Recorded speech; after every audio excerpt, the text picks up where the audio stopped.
Welcome to Minutes by Board Cycle, where in each episode we pack the insights from one of Australia's boardroom leaders into just a few minutes.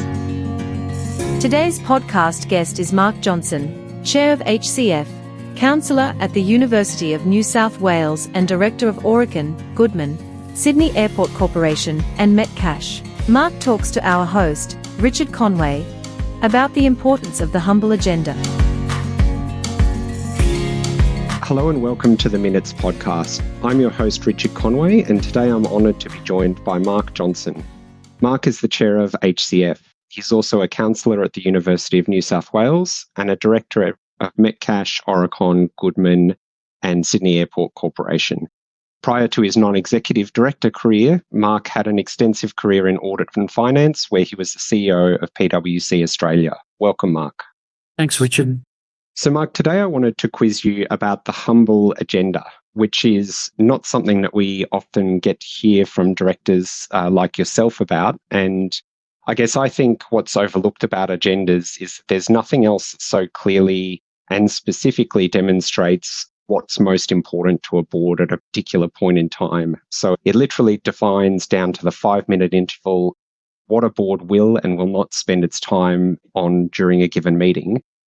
Mark, as the chair of the HCF board and also the chair of a number of committees in your other roles, I wanted to ask you how much time you put into thinking about the agendas for those boards and committee meetings, and do you see it as just as an administrative job or something more? Yeah, thanks, Richard. Well, certainly I don't think an agenda is a humble thing. I think an agenda is an incredibly important thing. In my experience, the thinking about agendas doesn't happen just before a meeting. It happens in many cases months, in some cases a year in advance of meetings. So I can give you an example. At one of the boards I'm on, every year we do our strategy and our assessment of risk in the business, and we come up with our current year plan. But we also identify those areas against that backdrop where we should be spending our time as a board. Quite often we'll come up with some themes that come off the back of that. And it may well be, for example, that we pick 7 or 8 themes that are very critical to the success of the strategy and the company in the next year. And we will make sure when we look at our rotating schedule, so you might have a board that meets 8 times a year, we might make sure that we're covering all those 8 items at least twice through that annual process. And then we'll update that list, obviously, as things progress, new opportunities emerge, things that we were looking at come off the agenda. And then the typical sort of agenda is looking, obviously, we want to focus on the strategy of the business regularly. We want to focus on M&A. We want to focus on talent. We want to focus on technology. We want to focus on a competitive assessment, emerging entrants in the business and market. And we want to focus on the key issues that we've set strategically we need to succeed on. So obviously that would vary from company to company, but we spend a lot of time thinking about what the agenda should look like and actually planning out. So I quite often, where I'm chairman, and I've been chairman of 3 companies, I will sit down with the company secretary and the CEO. We'll identify what the key themes are strategically. We'll pull out the meetings for a year and we'll work out when we're going to have them, the discussions. So, for example, we might say top team talent is a big issue for us. The top team will talk it at the board, not the people committee, and we're going to do that twice a year. And it's going to be March and September. We're going to do that. And it goes straight on the schedule.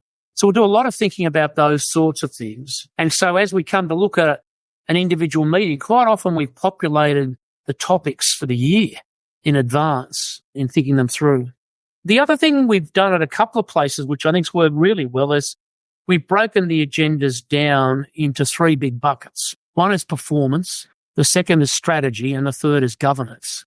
At some boards I've been on, meetings start with the minutes, the matters arising, and some key governance questions.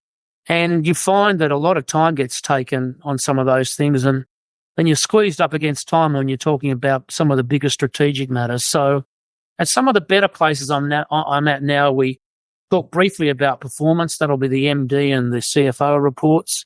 That's to really put context on how we're doing against the plans that we've set for ourselves and performing and market expectations and the like. Then we'll go to the strategic agenda items, which will be those that we've scheduled for the meeting or have been put forward by the management team. And then finally, we'll go to governance things. So it may well be, e.g., discussions of subcommittee minutes, key matters of governance, e.g. updates to charters, these sorts of things, will get discussed towards the back end. At one or two places now, we do flag items that are going to be taken as noted or approved without further comment, and we allow every director right up front to say, in that section of the papers, flag these items for discussion if you wish to discuss them. But if you're happy with them, they will be noted or approved as they may be. So that might be some pretty routine stuff, but anybody can call out that it isn't routine and we'll have a conversation, but they do that up front. Quite often that will take quite a few items off the agenda and give you back a bit of time and avoid needless conversation on things that aren't important. So, we think very deeply about those sorts of agendas. The other thing we try and think deeply about is the order of topics and how long our meetings are. And, some boards had committees the day beforehand. They had dinners, 1 or 2 dinners. If you leave the most important strategic item to 4 o'clock on day 2, sometimes you're not doing justice to the sort of output you need for the subject matter at hand. And so thinking pretty carefully about how you break your agenda up. Are there 4 really big, meaty strategic items you're talking about at that meeting? Do you put them on the beginning of the day too? Do you do half on one day and half on the other day? How do you think about outputs? I think that's really important. And then at some boards, it's not just a question of the agenda. It's, do you have a director you want to lead the challenge on a particular topic? At some places I've seen them say, well, Bill, would you mind leading on that topic? And obviously apply, 6 hats thinking or, and try and encourage a better discussion than others. So I think the way you run a meeting and the way you think about agendas are not mutually exclusive.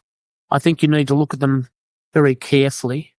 And I don't think you think about them a day before the meeting. I think, or a month before the meeting when you're expecting people to prepare papers. I think you're actually thinking about the cadence and the strategic thrust of your agenda for the whole of a year or beyond. Yeah, great. Thank you, Mark. I think you've pulled out some really specific examples of what people should be thinking about with agendas there. So that's really useful. One of the things you emphasize there is around thinking about how you group or organize the agenda items. And you touched on grouping items thematically as one approach, also thinking about sort of the time of day that particular items happen in an agenda to get the best out of the board, I guess there. Other approaches that we see happen, putting all of your items that require decisions earlier in the meeting and perhaps putting things that are more informational later in the meeting. And then another approach that often plays out is trying to group things to minimize the number of people who are not on the board who need to come in and out of the meeting.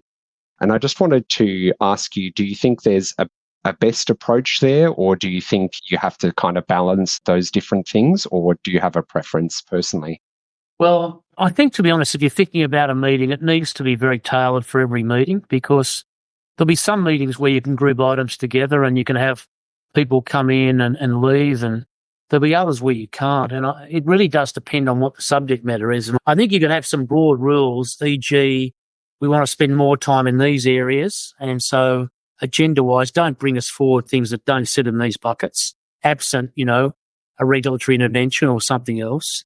Don't give us papers that are longer than this length of time, because the other big issue is how long are the papers. We can get some pretty lazy papers at boards where they're, 15, 20, 30 pages, and you sort of go, well, put yourself in our shoes. What do we really need to know? And what questions are you asking us to consider?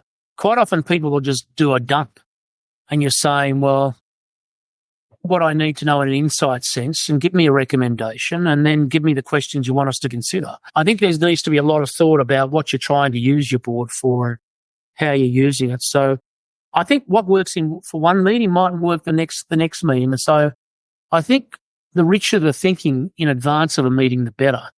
And I'd like to say that I do this every single meeting, but I don't. But quite often I'll look back and I'll go, well, could we have done that a little differently? Most of my boards, we arrange to have somebody at the end of a board meeting give some feedback on how the day went and could we have done things differently. And we're quite often iterating and learning and getting better as we go, in addition to the annual self-assessment or the 3-yearly external assessment process as well.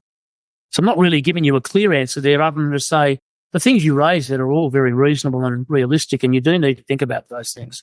But I don't know you can have a hard and fast rule when the agendas vary so much. Yep. And I guess these meetings are important, so taking a tailored approach for what's right for a particular meeting makes sense there as well. I think so. And then every now and again, you've got to throw out the agenda and say, well, I know we're going to do these 4 items at this meeting, but we're actually throwing them out. Something more important's cropped up, or the results aren't going quite as well as we'd hoped, and we need to pause and reflect on that.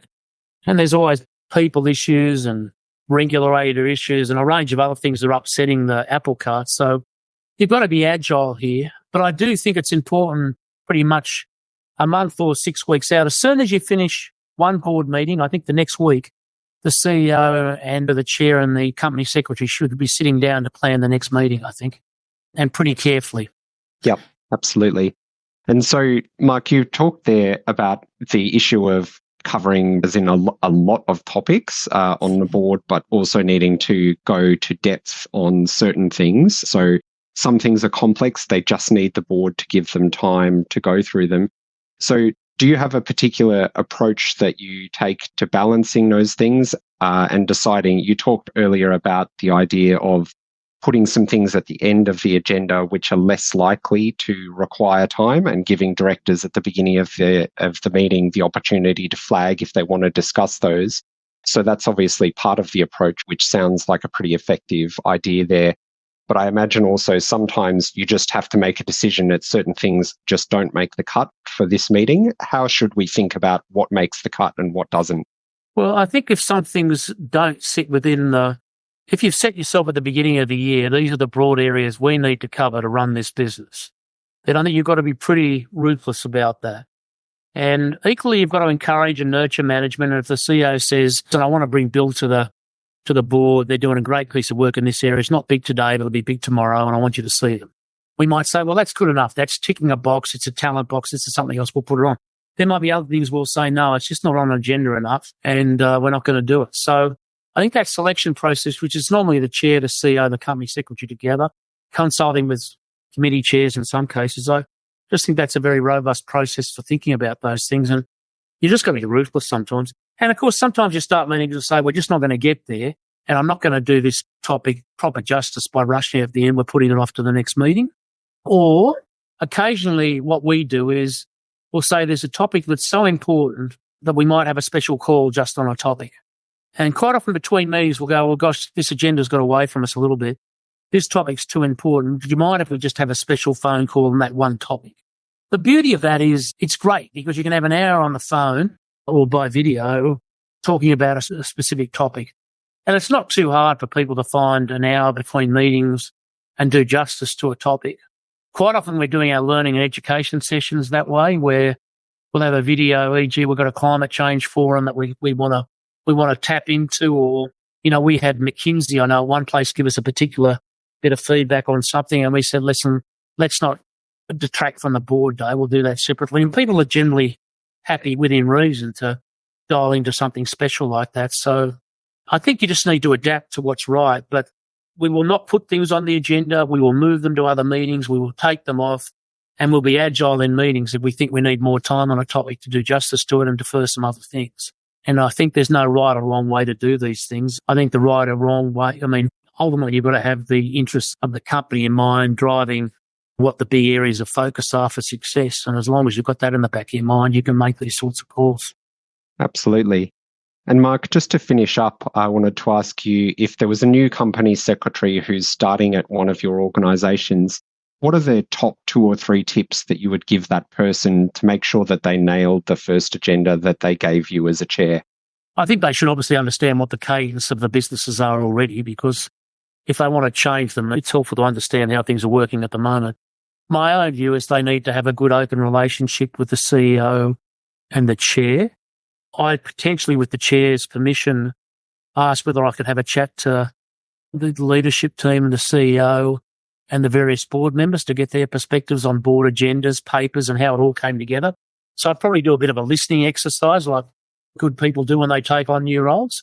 And then once I had clear carriage of the agenda, I'd probably say, having done that background research, I'd sit down with the chair and the CEO and craft that first agenda against the backdrop of the strategic themes of the organisation and what it needed to achieve, but also the feedback you've got from each of the players.